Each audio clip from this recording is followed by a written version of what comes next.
My name is Jordyn Wagner, and I am a Lyme disease survivor.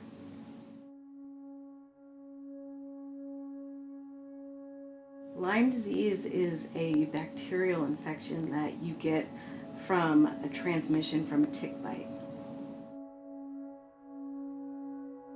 Before I ever got sick, I had everything planned out in my head that I was going to turn 18 and I'd go to nursing school, and my grandmother, and actually my great-grandmother, and my mom were all nurses, and I was going to be the fourth generation nurse, and I was just absolutely excited about that. I found out I had Lyme disease when I was 20 years old. When the test was done, I knew it was going to come back positive, although I didn't want it to. People don't know Lyme disease, and I was afraid that nobody would respect what was going on in my body. It was shocking to get the positive diagnosis for Lyme disease in its own way, because I had to rethink what my life was going to look like. And I knew it was going to take a lot of time to get well, because I was 20 at this point, and I had essentially been sick since I was 14. So it was going to take a while to reverse everything that had gone wrong in my body. So it was really emotional, and I had to make decisions whether or not to go back to college. I was living with my parents at the time, and I was 20, and I wanted to be independent, and I knew that was not at all going to be a possibility, and it was heartbreaking because I was an adult, but I couldn't live as an adult. And so I just had to think through everything that was going to change without anything really changing yet. And it just plays with your mind, really. It was heartbreaking.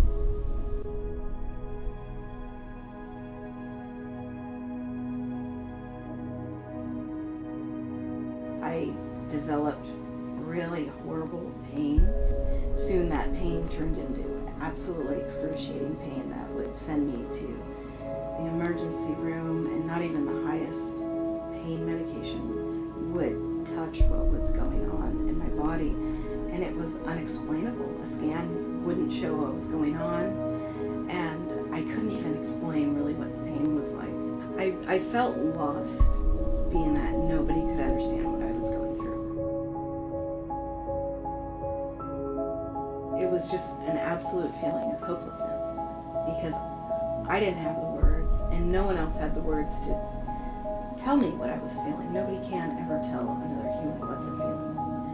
And so I just felt hopeless. I didn't know what I was supposed to do, what I was supposed to do to help the pain, or to be able to explain to someone what was really going on. I was absolutely ready to die. Where my family was fighting for me to live, sometimes I thought, is this really worth it? You know, they were going into debt, paying for doctors and medications that weren't helping me. And I thought, you know, what's my life really worth if this is my life? There were times in my pain that I would beg out, pleading with my parents or whoever was with me to kill me, because I was out of my mind. You know, when you live in such severe pain, you're not thinking clearly, and all you know is the moment that you're in and what your life looks like. And my life was just consumed with pain all the time, and I would just cry out, you know, kill me, put me out of my misery.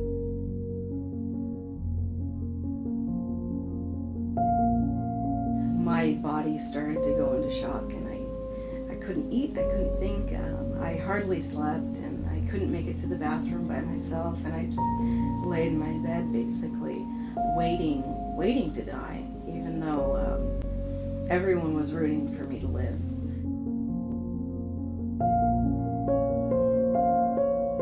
I was laying in my bed, and my heart stopped completely.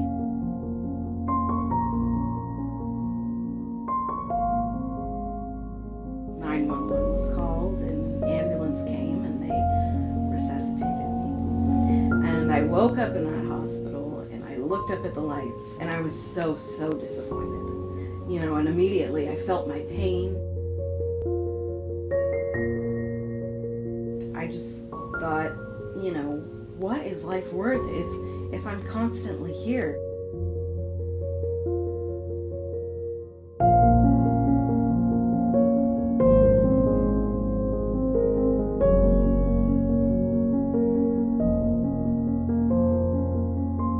It took a couple weeks for me to improve after that experience. And my parents knew they had to do something different, you know, that what we were doing wasn't working. And so I started seeing a naturopath a week after this event happened. So I was like wheeled in my wheelchair to this naturopath's office, and I was sure that he was a witch doctor or something because it wasn't a traditional doctor's office. And I was just like, okay. But after all the garbage that I'd been through, I was like, you know what? If a witch doctor works, then that's cool.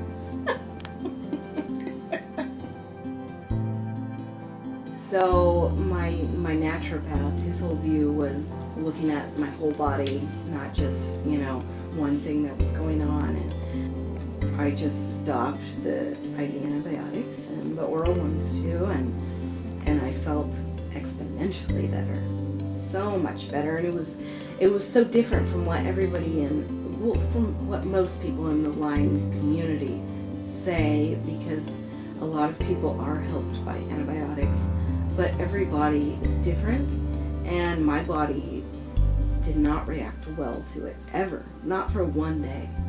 So when I went off of that, my body had time to heal.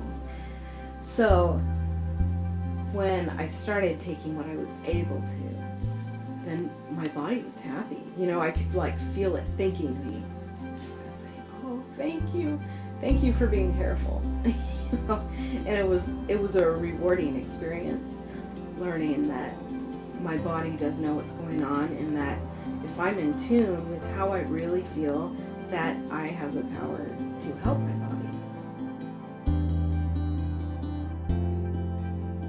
It had been a few months of going to this naturopath and weaning off pain medication because my pain was lessening, and I started to see things differently. After the first time that I went into my doctor, I came in on my own 2 feet. I wasn't in a wheelchair. And after that, you know, my parents weren't dropping me off directly at the door. We would park in the parking lot, and I would walk into the doctor's office. And that was, you know, it was like running a marathon for me, but it was such a great achievement. And I started to feel in my body that things were looking up. In the fall of that year, I had my port removed out of my chest, and I had been with a port for over 2 years at that point. So having that removed and being able to take a shower like a regular person was just like, it was just pure elation. I was so normal. And after that, I mean, the port was out of my chest, and I was just left with a few scars, and the scars told my story. And that was the exciting part. And life started to begin.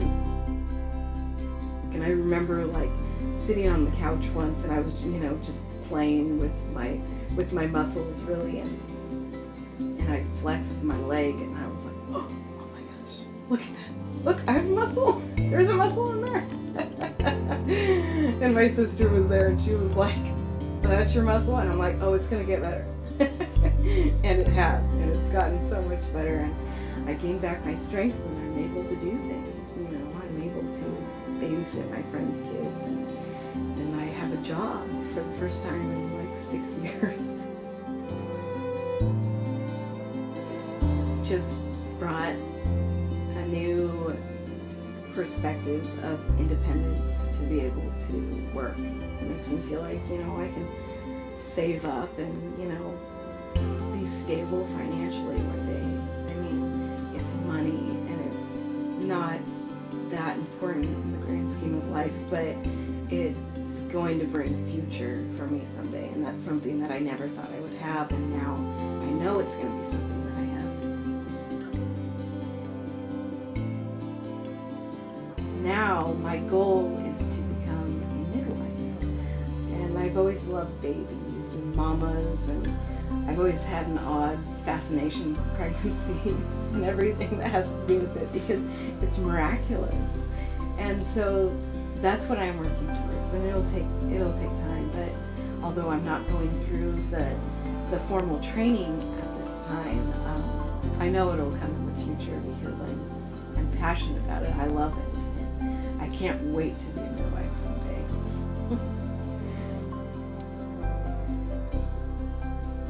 Things move slowly in my life still. Everything's very slow, and everything's out of order, and it's so imperfect.